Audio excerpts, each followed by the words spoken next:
Hi mga kaibon! Welcome back po sa channel natin. Ibon at iba pa. Sa mga hindi pa po pala nakasubscribe dyan, ano pa ang hinihintay nyo? Subscribe na po kayo at syempre pakihit na rin po yung notification bell para updated po kayo sa mga bagong video na ina-upload natin every week po mga kaibon. At wag na wag kalimutang i-like, share, follow din po yung FB page natin kasi doon po tayo nabibigay ng update. Pag may bibigay tayong ibon, fertilate log, inakay doon po natin binibigay mga kaibon. At syempre po sa mga Shopee supporter po natin, maraming salamat po sa patuloy na suporta nyo sa produkto natin. Sa mga hindi pa po nakasubok, subukan nyo rin po yung produkto po natin. Nasa Shopee lang po yan mga kaibon. Okay? Ngayong week na to mga kaibon, napakaganda ng topic natin kasi napapanahon to kasi nga breeding season. At yung topic natin ngayon is katanungan din po ng isang kaibon natin. Yung katanungan niya is nakita niya daw sa Facebook to kung totoo nga po ba na yung mga hand feed na ibon hindi pwedeng gawing breeder o hindi pwedeng gawing pamoster. Napakagandang katanungan to mga kaibon. Bibigyan natin ng kulay at sasagutin po natin ang tanong ng isang kaibon natin. Pero bago nating sagutin yan, mag-shoutout po muna tayo sa mga kaibon nating walang sawang sumusuporta sa channel natin.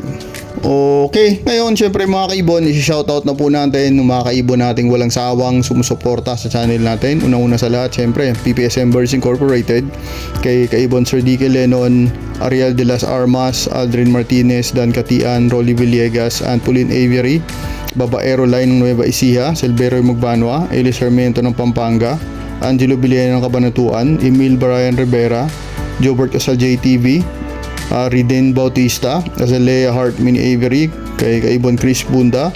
Shoutout din po kay Elmer Sinidosa na Binoan Rizal, kay Ronald Tanagon, kaibon natin yan, kay Giselle Kaerlang Mini Avery ng Tarlac, Amado Katubay, Frank Aguilar na Binoan Rizal, kay Eric Magbanwa ng Tanay Rizal, kay Sir Jer J Mini Avery, JNTC Mini Avery, kay Jace Noah Castro, kay Rene Alegre of Binalbagan, Negros Occidental. Wow, lapit lang isa mo ng Binalbagan may mayog da no ya.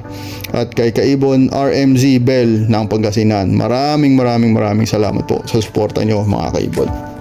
Okay, ngayon syempre mga kaibon, i-discuss na po natin ang katanungan ng isang kaibon natin at bibigyan na po natin ng kulay yung katanungan niya mga kaibon.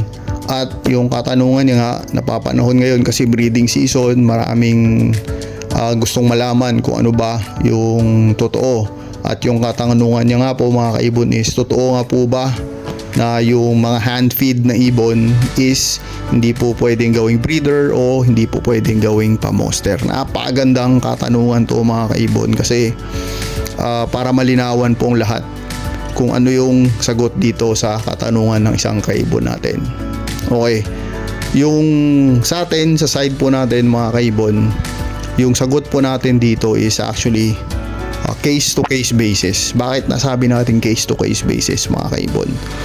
Kasi probably sa ibang tao mga kaibon, kasi nakita niyo daw sa Facebook na may post na ganon na hindi pwedeng gamitin as breeder or pamoster yung hand feed. Baka sa taong yon mga kaibon o baka sa breeder na yon is pangit yung experience niya.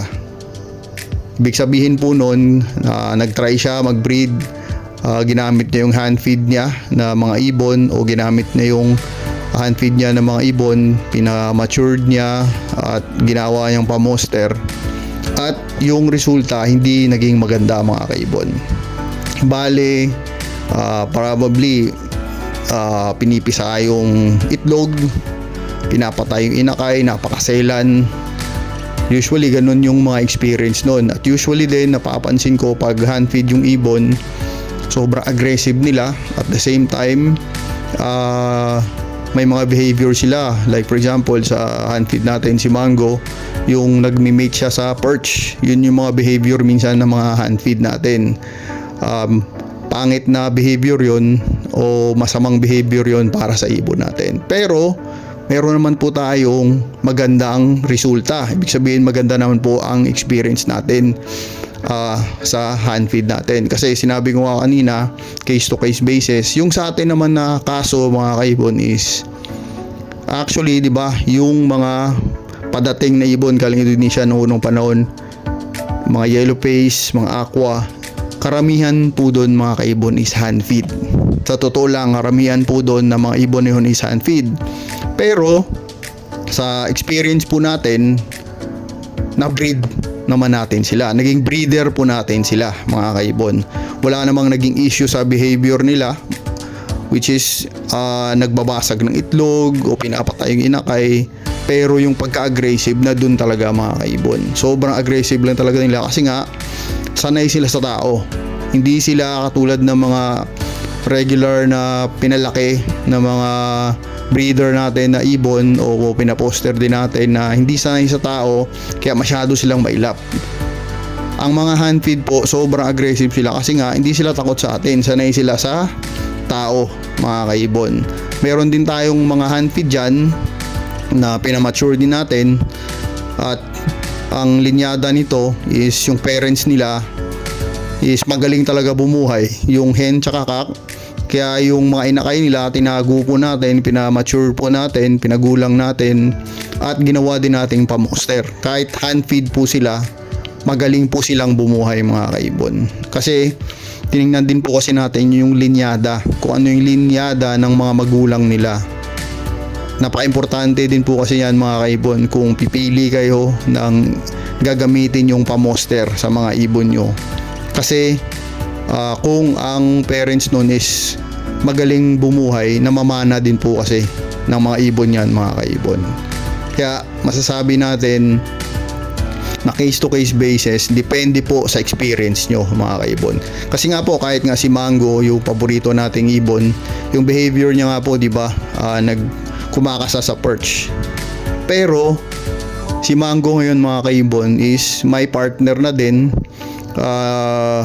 Ginawa siya nating pamoster at nakakabuhay naman sila mga kaibon. Pero time to time talaga, pag hindi siya nakakamate sa pares niya, kumakasta pa rin po talaga siya sa perch.